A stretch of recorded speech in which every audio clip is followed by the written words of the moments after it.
Thank you Ravi garu, thank you so much and congratulations once again. Yes, ఆయన చూడ్డానికి చాలా కుదురుగా వినయంగా కనిపిస్తారు, కానీ బాక్స్ ఆఫీస్ దగ్గర పలకరిస్తే మాత్రం ఉప్పెనని క్రియేట్ చేస్తారు. సో మా పెద్ది పెహల్వాన్ని ప్రపంచానికి పరిచయం చేసినటువంటి మా డైరెక్టర్ బుచ్బాబు సానా గారిని సాధారణంగా వేదిక మీదకి ఆహ్వానం పలికేస్తున్నాం. థ్యాంక్ యూ అండి, థ్యాంక్ యూ అందరికీ. ఎక్కడికి రావాలా? అందరికీ థ్యాంక్ యూ అండి. ఈ సినిమాని ఇంత ఘన విజయం చేయించినందుకు, ఇంకా చేస్తున్నందుకు అందరికీ, ప్రేక్షకులందరికీ ధన్యవాదాలండి. ఒక మంచి కథని చెప్పడానికి నేను చరణ్ సారు ఇద్దరం మీ ముందుకు వచ్చామండి. అంటే ఇది రెగ్యులర్ ఒక కమర్షియల్ ఫిలిం కాదండి. ఇది ఒక 5 పాటలు 5 ఫైట్లు ఉండే సినిమా కాదండి. చరణ్ సార్కి చెప్పినప్పుడు కూడా తెలిసింది. అంటే ఒక ఇన్స్పిరేషనల్ స్టోరీ ఇది, ఒక పెద్దిగాడి జర్నీ.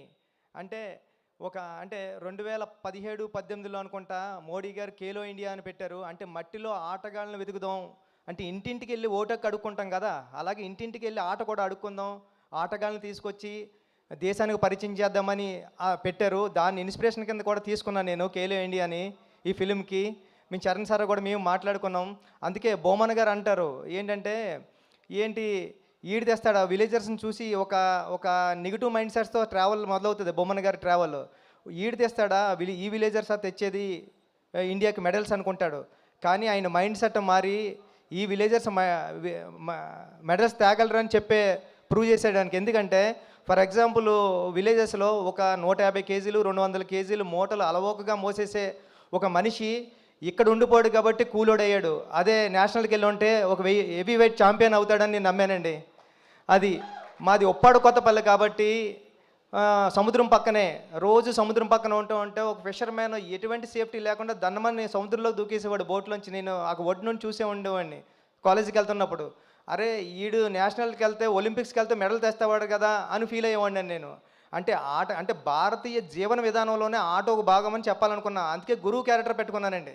అందుకే హీరో మూట మోసి గిరేస్తే అది కుస్తీ బాంగిడి పొట్టని, వాటర్ మోస్తే ఇంకొకటని, ఇలా ప్రతి ఆటలోని అంటే భారతీయ జీవన విధానంలోనే ఆట ఉందని చెప్పాలనుకుని చాలా ప్రయత్నం చేసామన్నమాట అండి ఈ కథ. అంటే అలవోకగా ఏదో నార్మల్గా చెప్పేయచ్చండి, కమర్షియల్ ఫిల్మ్ చేసేయచ్చు. కానీ ఒక స్పోర్ట్స్ జోనర్లో అంటే ఇంకా చాలా విషయాలు, అంటే ఒక మనిషికి ఒక వ్యవస్థకి గుర్తింపు ఎంత ఇంపార్టెంటో చెప్పాలనుకున్నామండి ఈ కథలో. అంటే ఎవరైనా సరే ఒక కుర్రోడు ఏడుస్తూ ఉన్నాడంటే, అప్పుడే పుట్టినాడు క్యారమని ఏడ్చాడంటే, నేను పుట్టానురా నన్ను గుర్తించండి రా అని ఏడుస్తూ ఉంటాడు ఆ సౌండ్. అంటే అలాంటి గుర్తింపు కోసం ఒక మనిషి ఎంత స్ట్రగుల్ చేస్తాడు తన ఊరు కోసం, తన ఊరు గుర్తింపు కోసం. అలాంటి ఒక మంచి మాట చెప్పాలనుకున్నమాట అండి. నెక్స్ట్ ఏంటంటే ఫర్ ఎగ్జాంపుల్ ఎన్నో అంటే నాకు తెలుసు రంపచోడవరం అలాంటి ఏరియాల్లోనే నేను 100% లవ్ సినిమా షూటింగ్కి వెళ్ళినప్పుడు సుకుమార్ గారితో రంగస్థలం షూటింగ్కి వెళ్ళినప్పుడు ఎన్నో అంటే విలేజర్స్కి ఒక మనిషి మనకలాంటి ఒకడు ఉన్నాడని కూడా తెలియదండి. అలాంటి విలేజెస్ ఇండియాకి కనెక్షన్ లేని ఎన్నో విలేజెస్ ఉన్నాయండి. వాళ్ళని చూస్తే మనం షాక్ అవుతాం. అంటే ఇప్పుడు వరకు వచ్చి తిను ఎప్పుడు సిటీలోకి రాలేదా, మనకి ఇలాంటి డ్రెస్ ఉంటుందని తెలీదా, మనకు సెల్ ఫోన్ ఉంటుందని తెలీదా అని మనం ఆశ్చర్యపోతాం. అలాంటి మనుషులకి ఇండియాకి ఒక కనెక్షన్ ఉండాలా, ఒక ట్రాన్స్పోర్టేషన్ ఉండాలా, వాళ్ళందరినీ కూడా మన ఇండియన్స్ అనుకోవాలని మన భుజమే చేస్తే ఇది మన బ్రదరేనా అనుకుంటాడు. అలాంటి వాళ్ళందరూ ఉన్నారండి. వాళ్ళందరూ అలాంటి ఇండియాలో అలాంటి గ్రామాలు ఎన్నో, నేను అన్నట్టు ఒక 20,000 గ్రామాలు 18,000 గ్రామాలు ఉన్నాయని నేను చదివాను. అలాంటి వాళ్ళందరికీ ఒక కనెక్షన్ కావాలా, వాళ్ళందరినీ ఇండియాలో కలపాలని ఒక మంచి మాట చెప్పాలని ప్రయత్నం చేసామాట అండి సినిమాలోనే.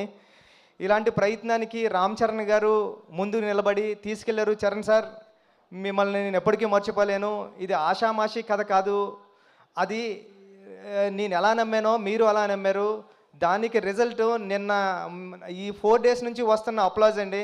నా మొబైల్కి నా సోషల్ మీడియా అకౌంట్స్కి మెసేజ్లు ఎలా వస్తున్నాయంటే 1 లైన్ రాసి వదిలేస్తలేదండి. చాలా మంచి సినిమా తీశారు, చాలా మంచి సినిమా. దాంట్లో ఫస్ట్ లైన్లో పెట్టేది రామ్ చరణ్ గారినండి.